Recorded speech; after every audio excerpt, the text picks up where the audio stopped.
All right, well, thank you all for staying to the very end, and I think this is the panel you've all been waiting for, and hopefully we can pull all of this together.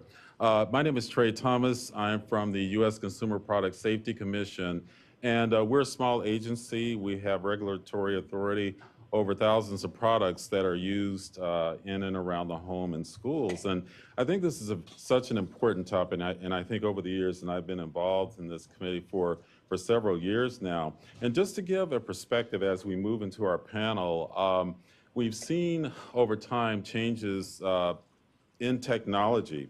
And one of the challenges that my agency is facing, the changes in consumer technology. Last year, January, we released a report on some of the emerging technologies and the potential hazards. So things like drones, 3D printers, wearable technology, where you're incorporating electronics and technology into clothing, and even things that can be placed onto the skin. We've seen time activity patterns change and children spending more time indoors. And so when we talk about environmental, I challenge us to think about the indoor environment and where we spend much of our time. And also along with these new technologies, we see emerging materials, things like nanomaterials, which I've spent a lot of time dealing with, not only the potential health effects, but the exposures. And that's one of the issues too. What are these new materials and how can we use these new tools like editing, genome editing, to answer some of the important questions? Very briefly, this has again been fantastic, and so much great information has been presented over the past day and a half. We certainly know that genome editing can help us understand adverse outcome pathways. And these are some of the questions and challenges. Again, can we better understand individual susceptibility and variability? Can we identify these susceptible populations and perhaps even help them to resist the development of disease? How can these tools be integrated into the field of toxicogenomics and the toxicology for the 21st century? And how can we validate these tools? How can we ensure that they are robust and that we can use the data in the most appropriate way? And then finally, perhaps we can touch on exposure. How can this help us to better understand exposure, biomarkers of exposure? So these are just some of the questions and observations that I have seen over the past day and a half. So now we'll go to the panel. We again have a very distinguished panel of scientists and decision makers. Stanley Barone from EPA, Gary Ginsberg from the Connecticut Department of Public Health, Linda Wennerberg from NASA, and Carolyn Wilson from US FDA. So let's start with the question. We have three questions, and I think the first two perhaps we can combine. The first one is, what do decision makers need from environmental health research?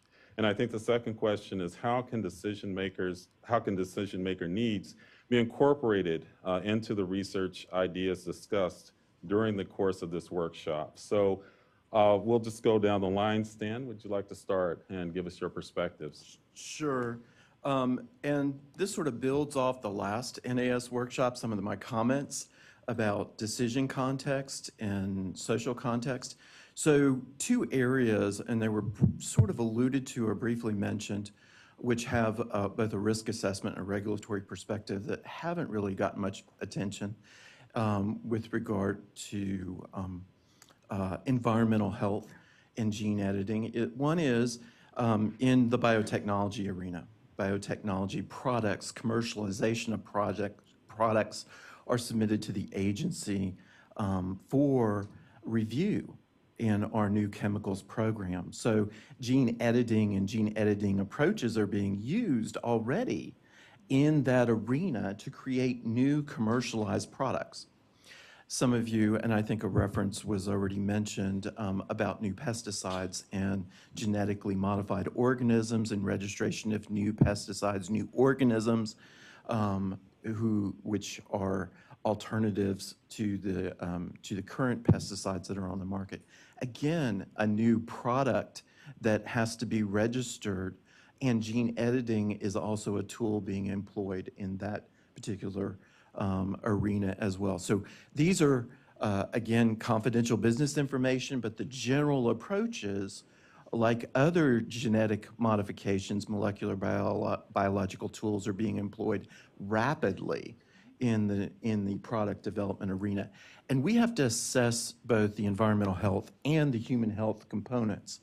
And as Trey mentioned, like other technological challenges with new technologies, nano included, a lot of what we're looking at is there gene transfer? Will there be occupational inhalation? What kinds of exposures to these products or these byproducts might occur, and what are the off-target effects? Now, that's in addition to what goes on in FDA, and I'll let my FDA colleague talk about, drugs, but we're focused, at least at the EPA, on regulation and commercialization of industrial products and pesticides. So again, those under TSCA, the Toxic Substance Control Act for commercialization of industrial products and consumer products, and pesticides, FIFRA. I want to highlight some of the things that I've pulled out from my notes over the last 2 days, and I want to say I think this has been fantastic. I think it's been highly educational, but I see a lot of common themes and some that are recurring themes that are not new. And one of the themes is basically in the discovery arena, mechanism and definition of mechanism. Again, the more information we have, the better our human health risk assessment decisions are going to be, and hopefully better policy will be made out of those decisions. And we're moving more and more away from apical endpoints, death, and gross adverse effects to upstream events that lead to those adverse effects. And I think a number of folks have talked about adverse outcome pathways and definition of adverse outcome pathways. One dimension, or a couple of dimensions that have been mentioned, and Linda brought this up as well, is about compensation, homeostasis, and adversity. And again, trying to define that and use these tools, these new tools in our armamentarium. These are additional tools in our toolbox to try to define adversity, I think is a key application, and one we want to encourage and want to see more of. I also want to underscore the issue of life stage and susceptibility. When we're talking about adverse outcome pathways, they're depending upon tissue, depending upon life stage, what may be compensation in one context may be adverse in another context.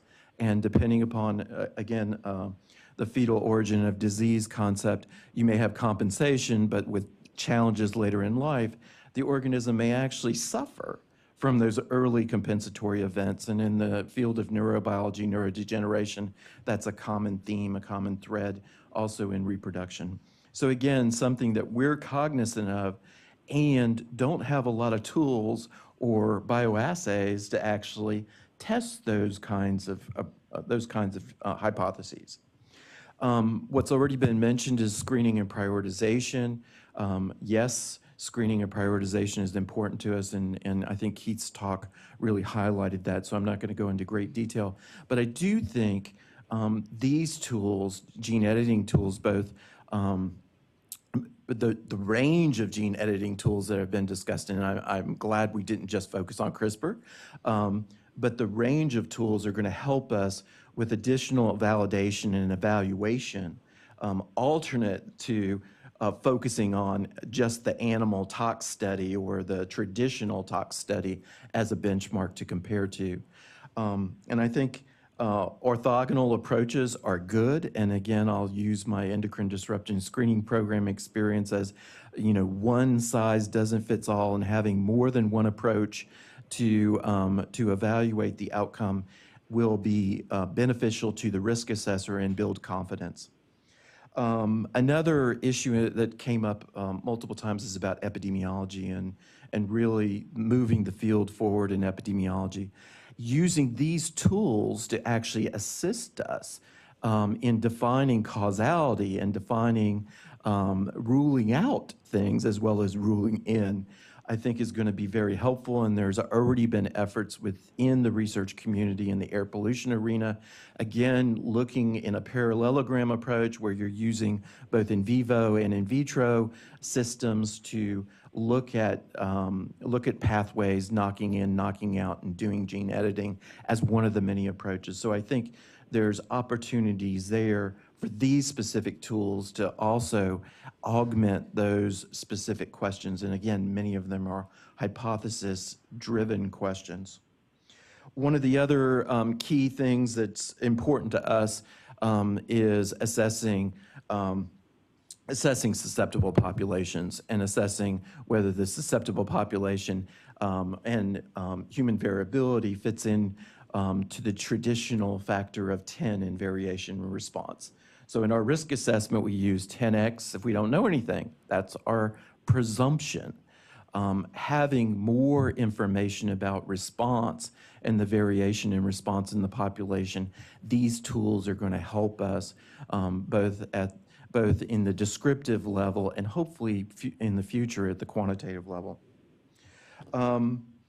The other aspect that I wanted to mention, and this was alluded to in the previous panel as well, is from a risk management, risk communication perspective. The more we know about susceptible populations or certain populations, life stages where we want to limit exposures, the better risk communication we can do, and at least in our commercialization of products, hopefully we can provide more direction or more regulation about personal protective equipment or limits on exposures.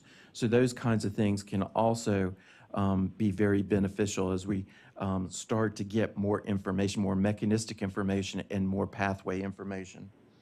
Some of the challenges, and again, there was a lot of challenges mentioned, and there's technological challenges, but I want to underscore a couple that were already made, but augment them. And one is the challenge of cell libraries and making these libraries available, who's going to maintain them, funding of those kinds of challenges. One of the other big issues, and again, this gets to acceptance, regulatory acceptance, and that is transparency of the data, availability of the data. Again, both from a methodological perspective, we have a public access issue, a need for public access to data. So all the supplemental data that goes into your paper, as well as the information on the non-published information that goes along with that paper, is critically important for decision makers and for our risk assessments. So we're finding more and more that, people ask us, well, why didn't you use such and such publication? It was peer reviewed. Because we're lacking some of the critical transparent information to base our decisions on. And that's really, really important for decision makers, for us to be able to say to stakeholders, this is why we're making these decisions, and you can do an independent analysis. Other folks can do independent analysis. That's also important from a research perspective, but it's important from a decision context perspective. One of the things that was also raised briefly, and I think it can't be understated, is data templates and standardization and standards. Again, from the toxicogenomics and transcriptomics arena, we talked about Miami compliance way back when. How do we put this data together? How do we retrieve this data? How do we analyze this data? Those kinds of themes are coming up over and over again. In this context, I think that we don't have to reinvent the wheel. I think we have a lot of lessons learned. The analysis of these kinds of data, pathway analysis and principal component analysis, and all kinds of other types of statistical analysis. Again, I think there's many tools already out there.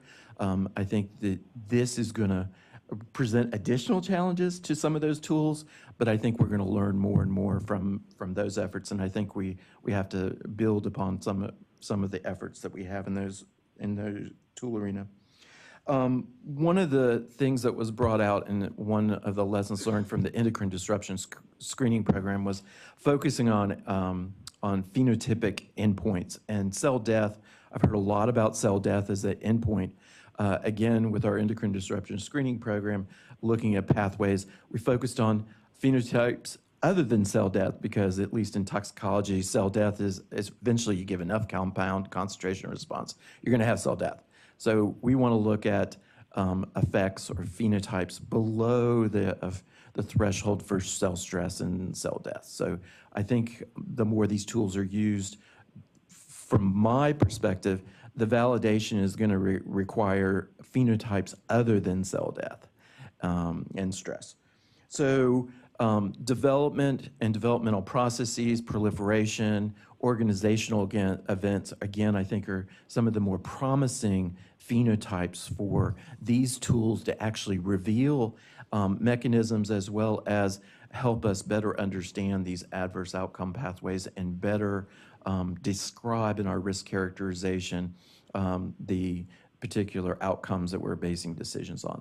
So that's some of my high-level comments from what I've learned and where I think some of these things can be tied together. All right, excellent. Linda? I want to thank Stan for giving my talk. But want to focus back on a basic statement, which some of the folks had a great comment. They go, this is not our area to deal with this. What do the decision makers care about? Over the holidays, happy to be watching TV, evening news, and what do I see? Commercials that you can buy ancestry DNA kits for your family as gifts. Now, 10 years ago, that would have probably not been something we would have been thinking about other than, oh, that'll be way in the future. And the second question, which isn't said, is what does it really mean to you when you get that data? What is it telling you? Is it right? Is it useful to you? The decision makers are somewhat in that same boat as the person receiving that gift. Right now, the incredibly important work that you folks do in the research and scientific end provide basic information to help structure how people will array information and try to mitigate risk. That's what happens across the regulatory community, people making their own personal choices and products they buy. They are trying to say, tell me what I need to know, good and bad about this, and I'm going to make a decision, the best decision I can make. Minimizing my exposure, using it, promoting this, any number of things. The way we traditionally do this now has been through the classic large cohort animal studies, heavy dosing because you need to get something really measurable that you can point to. And the controversies that come from them, all the ethical issues, which I guess are definitely in this room, which in this technique as well, but is the fact that we're looking at something we get a broad span of something like a heavy impact and maybe a human population, but maybe an animal species or whatever, and we're trying to actually go, we don't really know exactly what happens. We just know we get this bad result.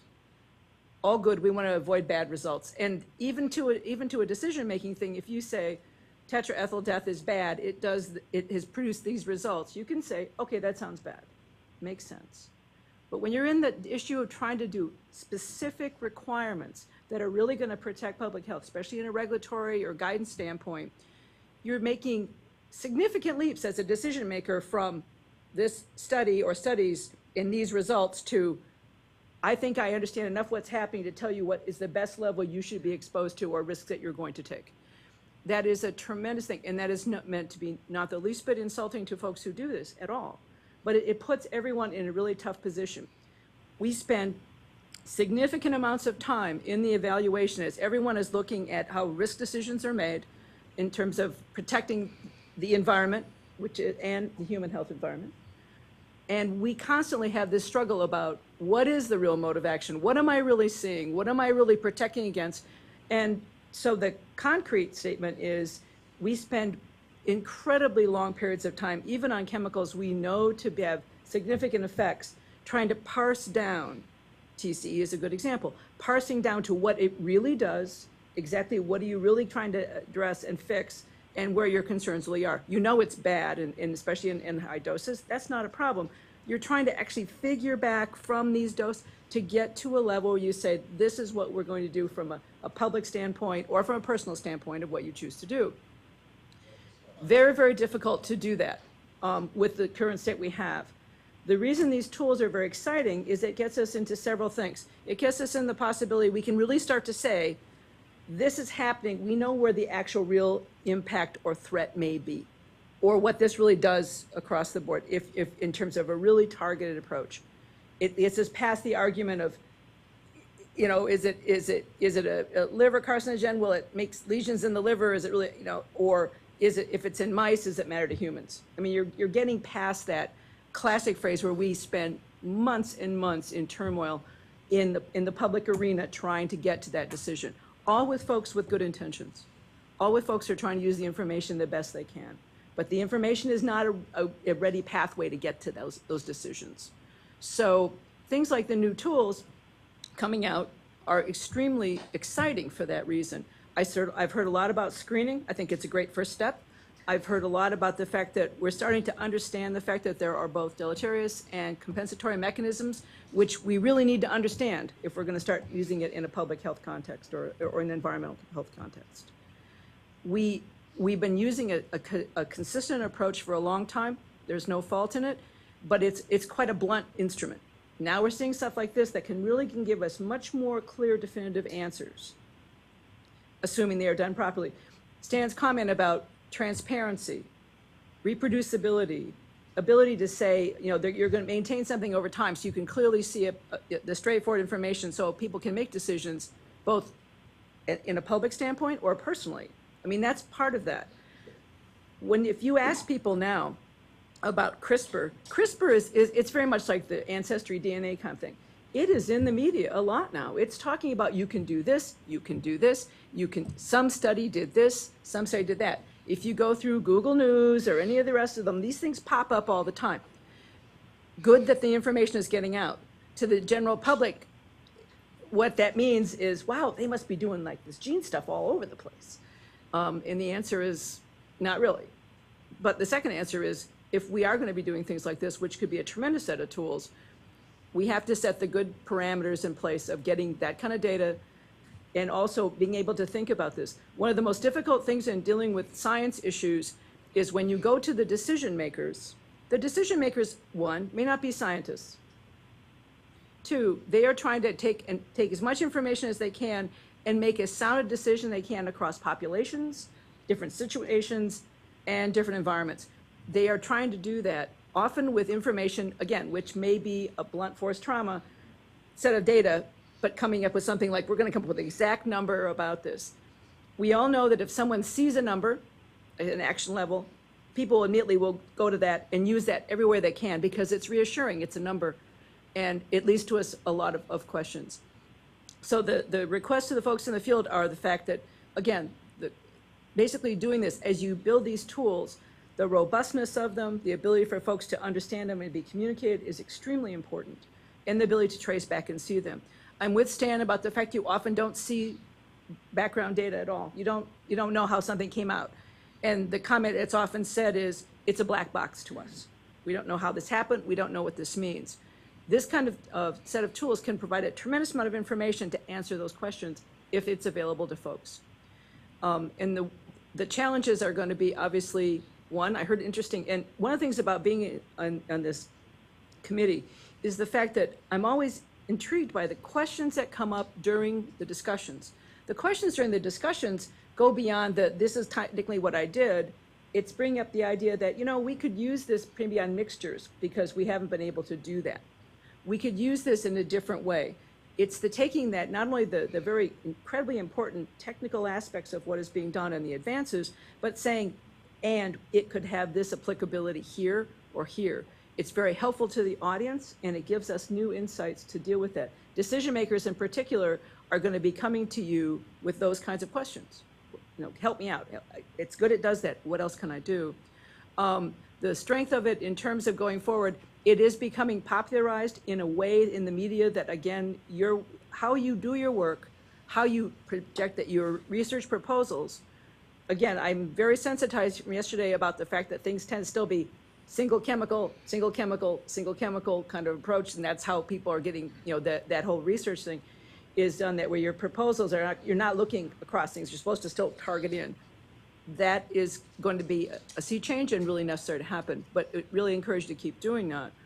But when we look at this, it is the idea that we push forward and say simply, can this answer larger questions? How would we get this out? And frankly, start working with decision makers to better communicate to them. I can't underscore this enough. If someone comes in and says, I've got this great study, it could really inform you, the idea is start thinking, I know how difficult this might be, of how you would actually work with a decision maker to help them use that. I mean, how would you explain that? Comments that we used to joke about would be, how do you sit down and explain to your family over a holiday thing, this is what I'm working on and this is what good stuff is in there? I mean, seriously, it sounds, and it's not to any way say you guys shouldn't be incredibly focused on things, but think of the incredible value of being able to reach an audience that needs that information, but in a mechanism that they can use it. And will use it because it's so important that you help them use it properly and appropriately. So that is the thing. The challenges are, there are the technical challenges, there are the issues of the way the research community is set up, there are the technical challenges of taking a set of technologies and really expanding them to fit across the board and really start getting the real picture. The idea of environmental health, that you could truly understand the real direct impact, the way that the actual organism and larger population could potentially be affected or moderated, is invaluable. And we don't have that kind of thing now. So again, you folks are working on this. That would be that. It is a tremendous challenge to go forward. But literally, in 10 years, I could be sitting here and you could go, oh, we're doing this. We already know this. We know this. We know this. And they'd be selling kits on TV for $100. Okay. And I don't belittle it. I just say that's something to think about as these things roll forward, is trying to get that in so you can really get that information out and also be aware that it's sort of in the media now. Help those folks that are decision makers know what this can really do for them, or where new challenges lie. And thank you. And before we go on to Carol, I just want to take Chair's prerogative and our moderator's prerogative and just really illustrate that point about the decision makers, because I deal with the public and we see more information that is available to the public. I mentioned some of the advanced technologies, and we're seeing 3D printers.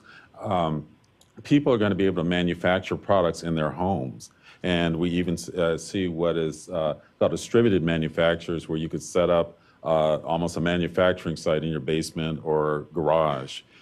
We've worked with NIOSH, for example, and they're seeing this quite a bit. So the reason why that's important is that you'll be using emerging materials in printing, literally printing out and manufacturing these products. So the information that, again, the normal consumer will need in order to do that, information about chemicals and their hazards, as well as those that are doing this manufacturing and these home-based businesses, is really changing the dynamic. And so I just want to point that out as we move on in terms of who the decision makers are. And certainly, again, as the public becomes more aware of chemicals in their food, in their products, again, they're looking to these sources of information and making decisions, and what's available and how can they interpret it and how can we better communicate that to the public.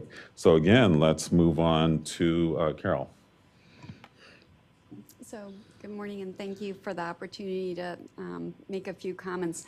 I have to say that initially I thought I was going to be a bit of a fish out of water at this meeting, and as by way of disclaimers, I'm not a toxicologist, I am not an expert in gene editing, or environmental health. But I think that I see where this field is going, and I think that the portion of FDA that I work in, which is Center for Biologics, is where the impact of the work that you're doing today is going to go in the next few years. And the next conversation you're going to have at a NASM workshop is going to be about how do you translate all these great mechanistic studies and outcome pathways to how do you intervene in human disease. And so I want to integrate two nuggets from yesterday's talks that really stayed with me in terms of this future potential for translation in terms of intervention in human health. And one was a graph shown by Dr. Wojcik, which probably everybody in toxicology has seen a million times, but it was new to me, which was the spectrum of sensitivity to acetaminophen toxicity in this wide array of inbred mouse strains, suggesting the presence of alleles that confer resistance to a particular toxicant. And the obvious translation of that to the human population, where you might be able to do gene editing in those members of the human population that don't have the resistant form of the allele and make them resistant, right? So essentially preventing that toxicant action. And then that was further amplified, that concept, by some comments made by Dr. Treye, both yesterday and today, on the potential application of gene editing as a prevention of arsenic in terms of adverse outcomes.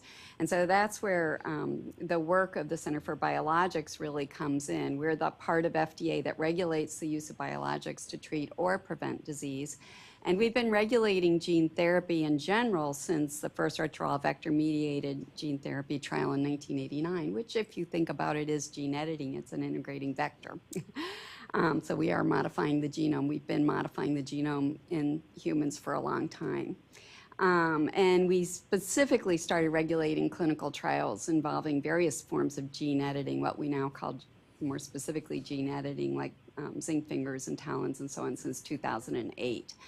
And so these clinical trials typically are for very serious or life-threatening indications. And so if we want to be futuristic about this and start thinking about how do you translate this in terms of environmental health and potential prevention indications, I think that it's very important to think about regulatory decision-making always comes down to benefit-risk decisions, at least in terms of what we do in CBER in terms of looking at new medical products. And so when you do this, you obviously want to have the best available science and take into account all of that information in the context of the clinical indication. And so when you think about that, obviously, whether you're doing it for prevention or treatment, some of the specific things that I know in our center, we're going out to the community and saying we need are improved algorithms to predict off-target effects of guide RNAs, improved methods to detect inadvertent germline editing or other off-target effects in the genome, including insertions, deletions, and chromosomal instability, and then, of course, unwanted immunogenicity that might be conferred. As you move forward to thinking about prevention of human disease, I think that the totality of evidence may need to be even greater in terms of then you really need to have a very high safety bar. I think about what we do in the world of vaccines, which is also regulated by our center, where we really need to meet the very highest standards of safety, efficacy, and quality when we license a vaccine that's used essentially universally and in very young, vulnerable population. One would assume that if you go towards use of gene editing to prevent a toxic effect, that again, you would want to have a very high standard of safety, efficacy, and quality. So I'll just really reiterate in general that what everybody else has said, that from a decision maker point of view, more data is better. The more precise the tools you have, the more higher resolution the information you have, it will make it much easier for us to make regulatory decisions at the end of the day. So thank you for your attention. All right, thank you, Carol. Gary. Yeah, I appreciate this opportunity to provide perhaps a slightly different perspective. And I just want to acknowledge something that Stan said, which is cytotoxicity is not an endpoint that's going to get regulators very excited about basing decisions upon. And risk assessment, I think, is perhaps a ways off in terms of a lot of the Tox21 high throughput, as well as some of the gene editing and manipulations we're hearing about, the immediate use of all of this for making those kinds of extrapolations to a general population, starting from leukemic, immortalized, non-metabolizing, cells where we're studying certain pathways and certain endpoints which don't necessarily relate directly back out to human disease, going from those systems out to populations and risk is a big step. So I think what the most immediate potential application is in the big need we have for chemical screening. And I think that it's almost trite to bring up the Ames test, but I will. And that's because I think that we've gone from being, toxicology went from being largely an observational and an experimental science to a predictive science, which is what we're trying to be better and better at, is prediction, with the help of an in vitro test like that. And it was anchored in the biology of cancer, knowing that mutagens tend to be carcinogens. We had a pretty good understanding of why that would occur. And based upon some engineered manipulations of salmonella, we were able to come up with tester strains that take into account some of the different ways chemicals might mutate DNA and cover off on some of the pathways that we might be concerned about, and come up with a reasonably low rate of false negatives, which of course we're worried about when we're doing regulatory, when we're bringing science into regulation, is all the false negatives we might encounter. And so we have something now that we can say, and from a chemical screening perspective, we could identify something as a bad actor, a chemical as a bad trait. So now I look at what we're doing today with CRISPR and with mechanisms and with Tox21, and are we identifying other things in the, we know if it's a mutagen, we're concerned about it. Maybe we still want to know the dose response for that, but are we going to allow a pregnant woman, a nursing woman, to ingest much of that in a pharmacological perspective? You know, there's an obvious red flag there. What are the other red flags out there? What are the other traits that chemicals can do that are bad actor traits that we can screen, that we can set up test systems for, that we can engineer test systems for?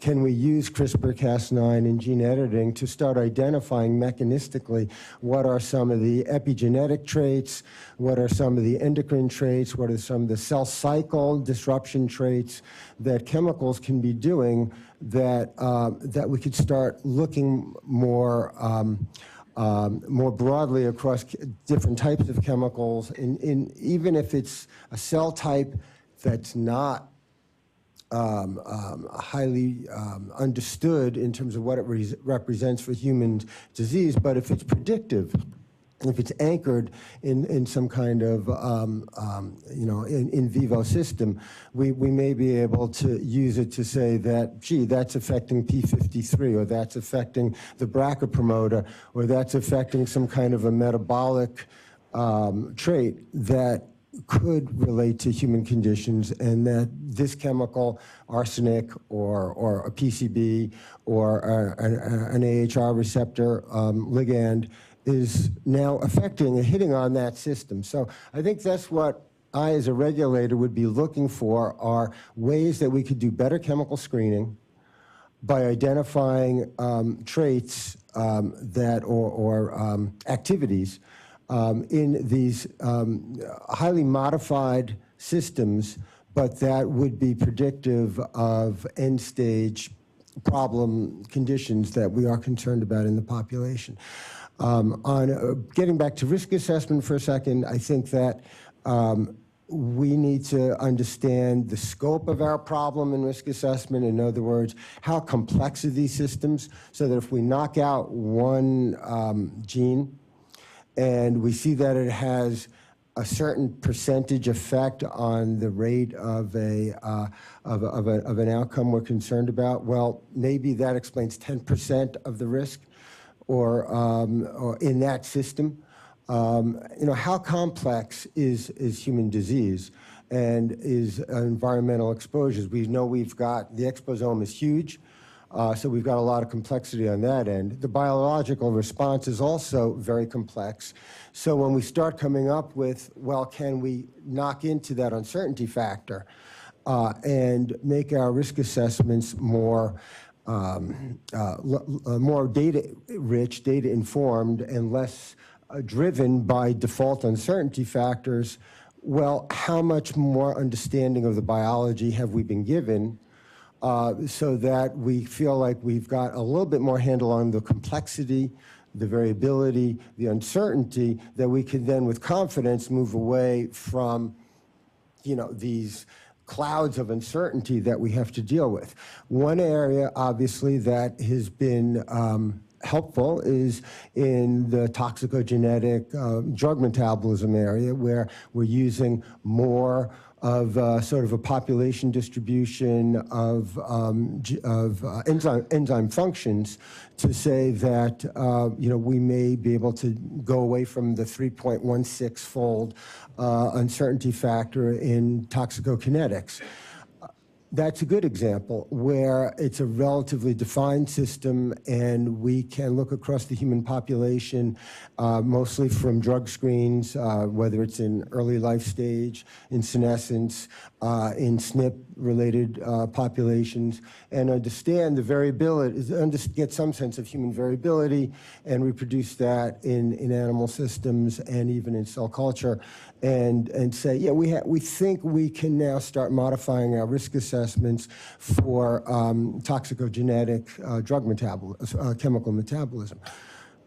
How can we understand some of these adverse outcome pathways along the same lines, in terms of understanding the variability inherent in the human population, going again from a immortalized leukemic cell type where we're looking at cytotoxicity.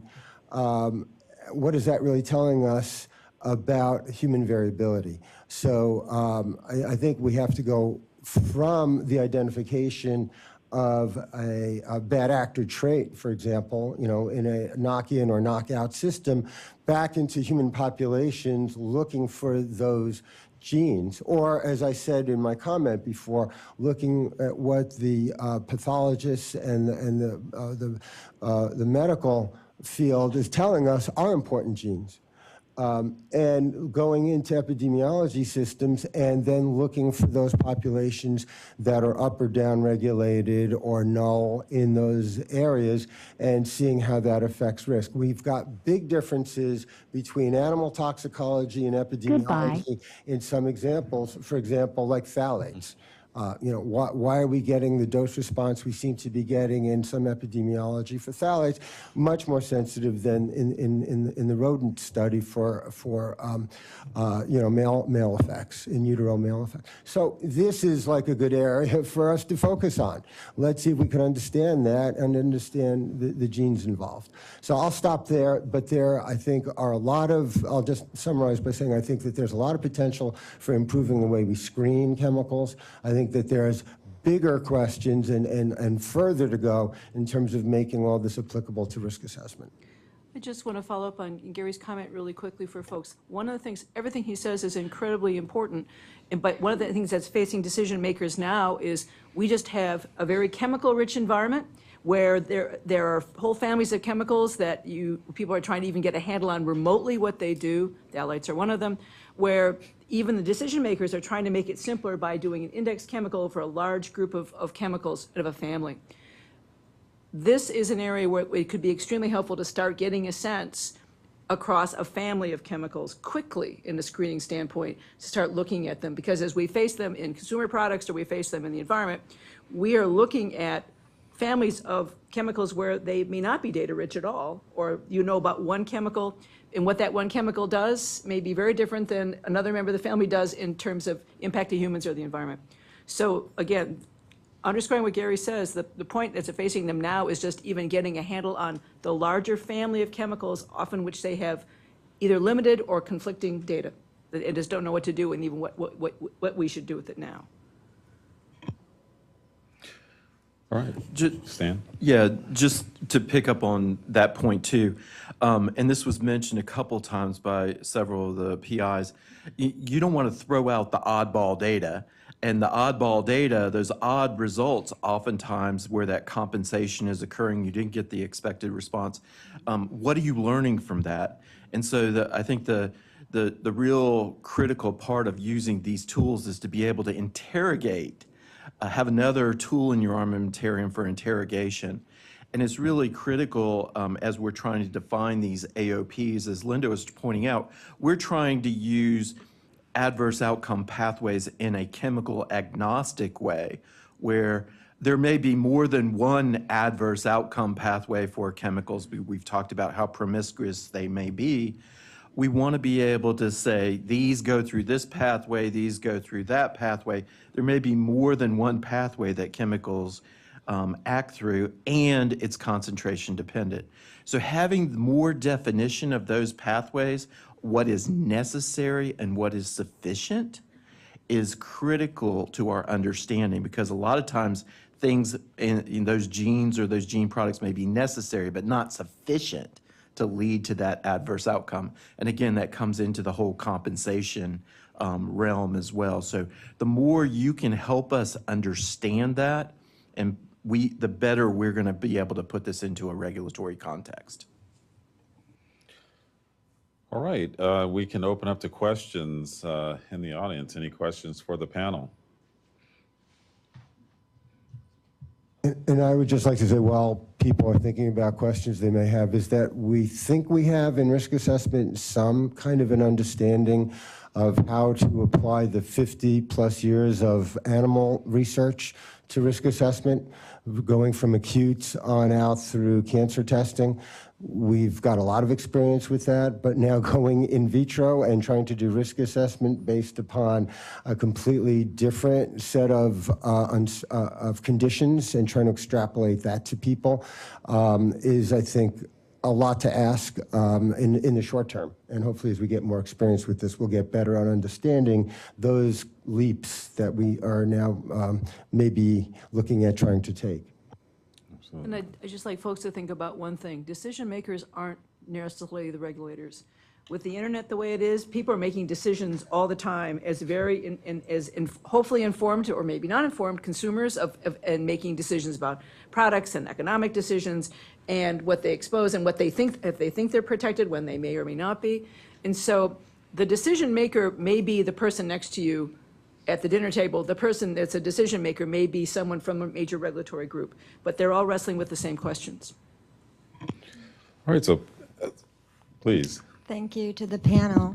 One thought I had about how to move the science forward to inform the decision making is something that we brought up yesterday that I just wanted to reiterate, is the possibility of forming centers like we have for the metabolomic centers, where epidemiologists like myself or other scientists can go when they do have a GWAS hit for a susceptibility loci or an EWAS hit, or they want to validate and understand their result from their epidemiologic study. So I just wanted to kind of pick up on what Stan and the other panel members have said about kind of moving the field forward and where we need to go. So just wanted to make that point. All right, thank you. Anyone want to respond? No? Next question. Actually, can I comment on this? Sure. So, it's Rick Wychick from NIEHS. So we love the idea, and that's actually where science is going, and it makes a lot of sense as I commented yesterday. But I also wanted to very specifically comment on our CHEER program, the Children's Environmental Health. I mean, that's really a program that has the centers both for data management as well as getting samples analyzed. So you get some very interesting hits. There's a place that you can actually send your samples to, and they will get it done for you. So it's much more cost effective, and I think in the end is going to produce much better quality data. And they can do the gene editing stuff for us. Well, no, we're not at that point, but we have a model that we hope to be able to replicate for other applications. So, yeah. Thanks for that. Yeah, next question. Thank you. My name is Li Yang. Thanks for this 2 days conference or workshop, whatever you call it. But what I think is information sharing and get a more advanced knowledge. And now we got come to the conclusion is how are you going to help decision maker, or what a decision maker should help you to do a better research. So I just think currently the important thing is how are we going to solve the social problem first, so you can make your advanced research more meaningful. Otherwise, the society is getting worse and you're getting no good research to really help the people. So I just wonder if you can really use existing knowledge to begin with, because from there you can help a lot. Currently, it's all the agencies, almost all the agencies probably have a lot penetrated with what I call probably is not a good guy or not a good researcher or not even a good government employee. So I just wonder if you can really, based on your strengths, based on your knowledge and your scientific the kind of concept, stand up and really fight against those people who are not supposed to be there. Those people, what I call is a disservice. They are doing the opposite direction. And we can see administration after administration, we are going nowhere. Okay. It's just a sort of changing the water without changing the medicine. So society is, to me, is getting worse. We only have 5 minutes left. Yeah, so I just want to, my point is, can you really, currently we have another discipline in this conference. You have physician, you have EPA, you have public consumer product safety, everything. And the important thing is now they use the hospital or rehab center to victimize people. Not just take away their resources, they are basically victimized, including their lives. So I think you know all this, this about medicine, about the product, you know like what's going on. So can you really help the people? Currently, it's an individual have no voice. At the most, you have a big organization, big corporate collective effort like the Flint Water, then you can make some difference. But otherwise, individual, you basically is the silence. I think we have. So can we really do something about it? Because this is your base. Again, we're running out of time, and I hate to interrupt, but would anyone on the panel like to? Which is just to say that we all operate under our legal statutes, and we are all committed to upholding the current laws and regulations, and we use all the best available data to inform all of our decisions.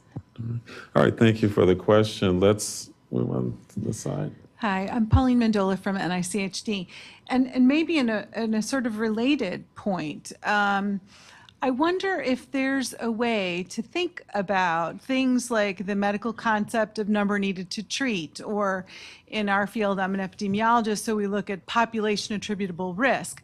So we talk a lot about susceptibilities and vulnerabilities, but a lot of times I'll read the literature, and I'm certainly not a gene editor, but it's interesting mechanistically, but the information that I think it's a risk communication issue, like I want to know how common is this variation in a human population, and it's not in the paper, right? So I have to try to figure that out. How big is that effect likely to be? And I think that if we include more of that notion, I mean, not asking people to do that necessarily, but when you're thinking about these mechanistic studies, can you also think about the data that would be helpful to communicate risk to other scientists in a cross-disciplinary way, but also to decision makers, so you have a sense of what's the magnitude of the risk and what proportion of the population, and some way mechanistically it might be interesting, but how important is it for population health? Agreed, and that's often included in our risk characterization, and oftentimes that's one of the challenges that we have is just the background penetrance of a SNP or other kind of molecular alteration. So again, important information and oftentimes not easily findable in the literature. Please keep in mind that one of the things we're talking about is the way that it traditionally has been done is a very mechanistic approach. So folks are going to, that is a strong challenge to everyone as these new tools give us different information or better ability to delve into this. The issue is the classic mechanistic approach, which, this happens and that's it, without all these other confounding factors or new information, is something that we're going to be pushing, and these tools may help us do that. But the traditional way of doing it is very mechanistic, and all of a sudden you're going to see the literature written that way even now. All right, we have time maybe for 2 more questions. Hi, Rick Wycheck, NIEHS. A question for Stan about these new products that you were referring to that are being generated using CRISPR and gene editing tools. Out of curiosity, are these considered to be GMOs? And how concerned are you when you're approving the products about the off-target effects of the current technologies? And are you requiring that whole genomes be sequenced prior to approval? So one of the things that generally is requirement is that there is sequencing. That's with our biotechnology products. Whole genome? No. No, and actually a person sitting close to you is actually one of our assessors working in this field. One of the things that is often, we have a whole series of kinds of questions that we ask for new products. And I think some of these products or these applications are starting to get out into the published literature. And they're in the case of course, yeasts that are modified to produce biofuels or specialized lipids, again, where you're modifying traditional bugs to create a new kind of product. That's very common, and gene editing just does it faster and cheaper and so on. So you're seeing those kinds of products come in for registration and review. The real human health concerns around, the concerns, environmental risk assessment concerns are, gene transfer to unrelated organisms. If this organism gets out in the environment, what's the occupational immunogenicity of these kinds, handling these kinds of byproducts? Are there going to be off-target effects? Are there going to be inhalation effects? Dermal sensitivity, those kinds of things. So we ask for those kinds of studies or information, exposure information that would possibly rule out those kinds of studies. We have pretty big latitude to ask for data in the new chemicals program, but we have to justify it. Thanks. All right, thanks. We're running a little over, Reza, sorry. Maybe one last question.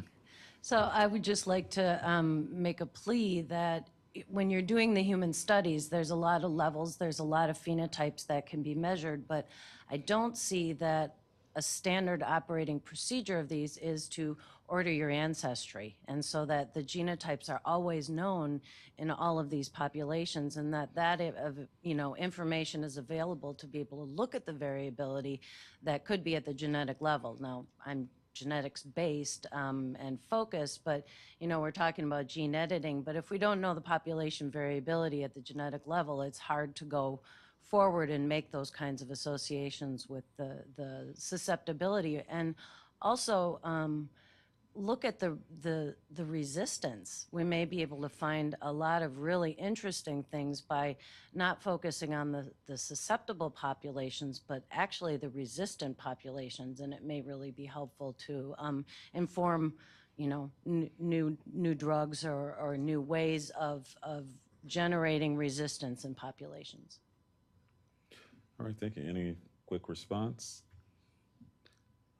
I was just going to say, and there's probably someone in the audience from NIH who knows more about it than I do, but of course there's a huge effort to do 1 million human genomes, which would presumably be an incredibly vast resource for at some point in the not too distant future, at the rate they're going, be able to address those kinds of questions, I would hope. So I agree that having that resource would be wonderful, but then you need to be able to measure all of these phenotypes in those same million people. Well, and so it's that coordination of the information that I think is really important. And getting this information into NHANES so that we have, what's going on in people's health related to what's their genome. Yep. All right. Well, we've unfortunately run out of time. Just want to thank the panel for your insight and answering the questions. Thank you all for your attention. And also thank you to the researchers for all of your hard work, the hours in the laboratory. As decision makers, as end users of the data, we really appreciate all of the work that you put into it. So thank you. So we'll turn it over to Reza Rezapour, and he's going to give us some final thoughts.